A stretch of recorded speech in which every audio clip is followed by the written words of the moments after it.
আসসালামু আলাইকুম। নিশ্চয়ই সবাই অনেক ভালো আছেন।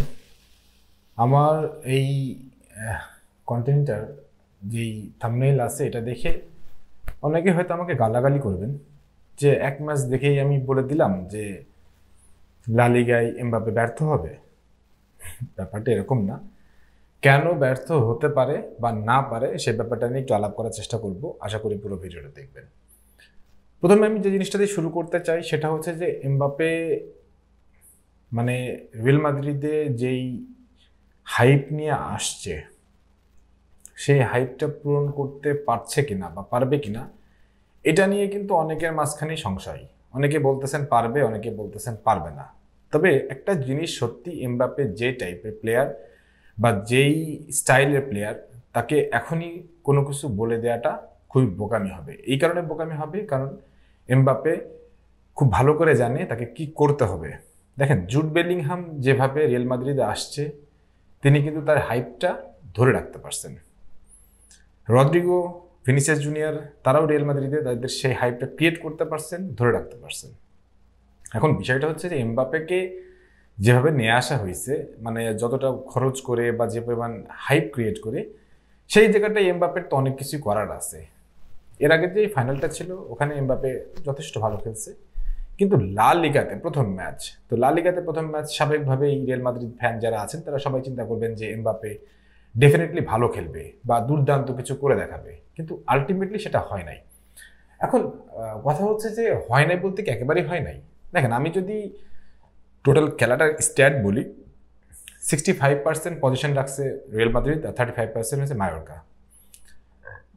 কিন্তু মায়োরকার প্রথম হাফের খেলা দেখে আমার একবারও মনে হয় নাই তারা রিয়াল মাদ্রিদের সাথে খেলতেছে, বরং রিয়াল মাদ্রিদকে মনে হয়েছে তারা একটা বড় দলের সাথে খেলতেছে।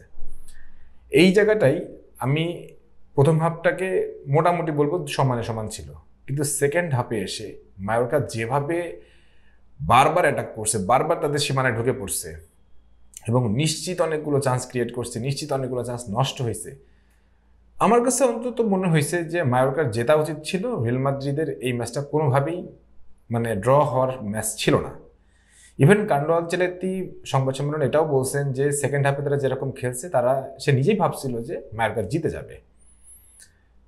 ইনফ্যাক্ট মেন্ডি যখন লাল কার্ড পাইল, তো তারপর তো বিষয়টাকে এমনভাবে আমি দেখি যে মেন্ডি ওই সময়টাই আসলে এত রাফ ট্যাকেল করছে যে সে কোনো না কোনোভাবে ওই খেলোয়াড়কে আটকাতে চাইছে, যেন কোনো না কোনোভাবে যেন গোলটা না হয়।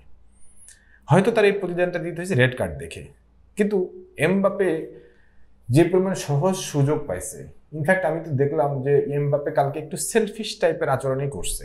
অনেকগুলো বল সে ভিনিসিয়াসকে দিতে পারতো, রদ্রিগোকে দিতে পারতো, কিন্তু সে না দিয়ে নিজে শট করছে, নিজে ট্রাই করছে। এমবাপ্পে এভাবেই খেলে। কিন্তু বিষয়টা হচ্ছে যখন দলটা রিয়াল মাদ্রিদ, তখন আপনাকে রিয়াল মাদ্রিদের আবহের সাথে মানায় নিতে হবে। হ্যাঁ, এখন হয়তো প্রথম ম্যাচ গেল, এরপর আরো অনেকগুলো ম্যাচ আসবে, আমরা হয়তো আরো অনেক খেলা দেখবো, এমবাপ্পের কাছে হ্যাট্রিক দেখবো, এমবাপ্পের আরো দুর্দান্ত কিছু খেলা দেখবো। কিন্তু বিষয়টা হচ্ছে যে লা লিগাতে প্রথম ম্যাচ ড্র করাটা খুব একটা ভালো নিদর্শন হয় না, এটা ইতিহাস বলছে। ইভেন ইভেন অন্যদিকে আগের দিন বার্সেলোনা ভ্যালেন্সিয়াকে 2-1 গোলে হারাইছে, তো বার্সেলোনা কিন্তু আপার হ্যান্ড হয়েই থাকলো। এখন রিয়াল মাদ্রিদ ড্র করছে বলে কি লা লিগা থেকে ছিটকে যাবে এখনই? এরকম ব্যাপারটা না। কিন্তু ব্যাপারটা হচ্ছে যে লা লিগাতে এই ধরনের ম্যাচ আপনাকে সবসময় জিততে হবে। মায়োরকার সাথে যদি জিততে না পারেন, বড় বড় দলগুলোর সাথে যখন যখন পড়বেন, তখন আপনি রিয়েল টাফ চ্যালেঞ্জে পড়ে যাবেন। ওই সময় এমবাপ্পেকে তারা আরো বেশি মার্ক করবে, আরো বেশি তারা মানে খোলসবন্দি করে ফেলবে। তো এমবাপ্পে কি সেই জায়গাগুলো বেরোতে পারবেন কিনা, এখানে একটা আশার ব্যাপার হচ্ছে যে এমবাপ্পের সামনে এবং পেছনে কারা। দেখেন, এমবাপ্পের দুই পাশে লেফট উইং এবং রাইট উইং দিয়ে খেলতেছে হচ্ছে ভিনিসিয়াস জুনিয়র, রদ্রিগো। তার ঠিক পেছনে খেলে হচ্ছে জুড বেলিংহাম, ফেডরিক ভালভার্দে, চোয়ামেনি, এরা খেলে। লুকা মডরিচ খেলে, আর্দা গুলার আছে, এনরিক ফেলিপে আছে। তো সেই জায়গাটাই এমবাপ্পে অনেকগুলো চান্স ক্রিয়েট করবেন, চান্স করাবেন, রিয়াল মাদ্রিদ ব্যাক করবে, কার্লো আনচেলত্তি যেহেতু আছেই, সবই মানছি। কিন্তু একটা জিনিস আমি একটু অবাক হচ্ছি যে এমবাপ্পেকে এমবাপ্পের মতো খেলতে দেখলাম না, খেলতে পারলেন না। দেখলাম না বলতে পারলেন না।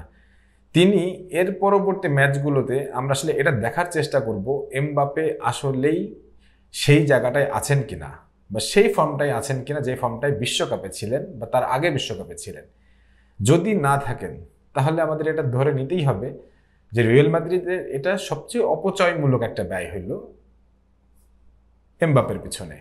আমি যদি আর্দা গুলারকেও বলি, আমি যদি এনরিক ফেলিপেকেও বলি, তারা তো তাদের যে সেট আপ সেখানে এই দুজনকে দিয়েও তারা অনেক কিছু করতে পারে।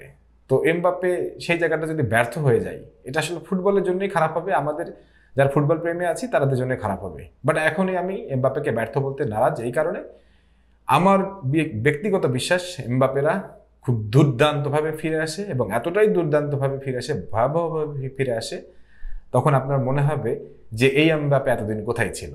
যাক, কালকের খেলা দেখে আমি শুধু এটুকু বলবো, রিয়াল মাদ্রিদের খেলাটা আমার ঠিক রিয়াল মাদ্রিদ সুলভ মনে হয় নাই, এবং রিয়াল মাদ্রিদকে এখনো বেশ কিছু জিনিস গোছাইতে হবে, বিশেষ করে তাদের মানে মিডফিল্ড এবং মানে যেই লোয়ার ব্যাকে আছে ওখানে বেশ কিছু ভুল, বেশ কিছু মিসপাস ছিল, সেই জিনিসগুলো হয়তো কাজ করবেন তারা।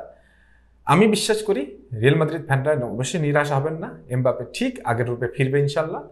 এখন বাদ বাকিটা দেখা যাক সময় কি বলে। আপনাদের ব্যাপারে কোনো মতামত থাকলে সেটা অবশ্যই কমেন্ট সেকশনে জানাই দিবেন। সবাই ভালো থাকেন, সুস্থ থাকেন, আল্লাহ হাফিজ।